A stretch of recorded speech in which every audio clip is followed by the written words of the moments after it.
How to manage American Express AutoPay settings. Hi everyone, I'm here to assist you today. Without any delay, let's jump right in.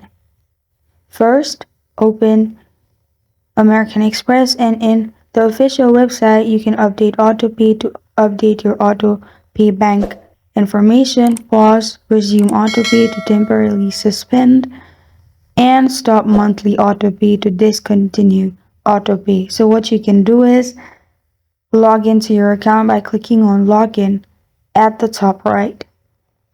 After you've logged in, choose Update AutoPay to change bank info. After updating your account details, save changes. Then what you can do is choose Pause AutoPay if you need a temporary stop. Pick the pause duration if it shows, and then confirm the pause.